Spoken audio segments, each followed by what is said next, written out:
Ladies and gentlemen, we're going to look at number 14 on the homework so that you will get an idea of what to do with the rest of it. So notice that we have a quadratic here, and it starts with a negative. So you know it's going to be a parabola opening down. Now what I'll do to factor this first is I will factor out the -1. That's what you want to do with negatives in front. And then that changes the sign of the other terms.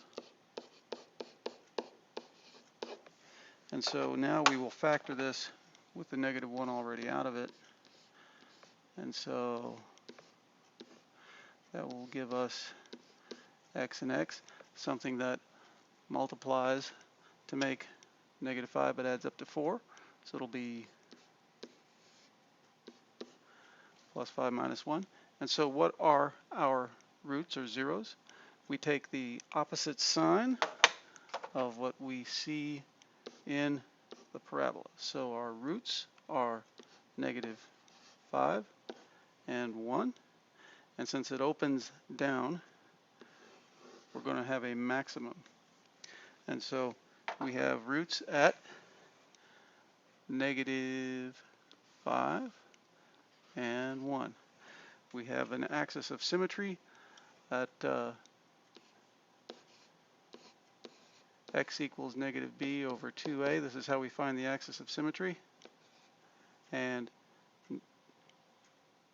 the b term is the -4. So it would be -4 over 2 times -1. So that would actually be 4 over -2, which is -2, which means we have an axis of symmetry through there.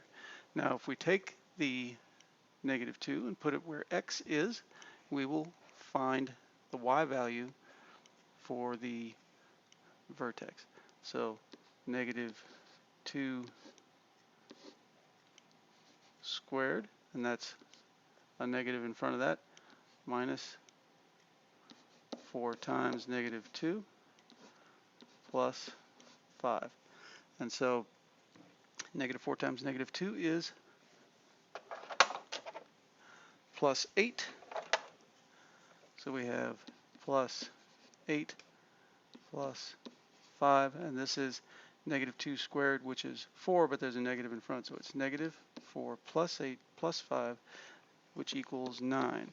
So our vertex is at -2, 9.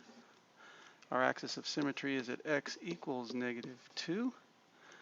And our y-intercept is, if you make the x's 0, our y-intercept is at plus 5. So we have a y-intercept at 5. We have a vertex at 9. And now we have enough points that we can actually get an idea of what the parabola should look like. Not a pretty one, but this gives you an idea. The domain, well, in terms of x, it goes on for forever in both directions. So all real numbers. The range starts at 9 and goes down. So the range is y less than or equal to 9.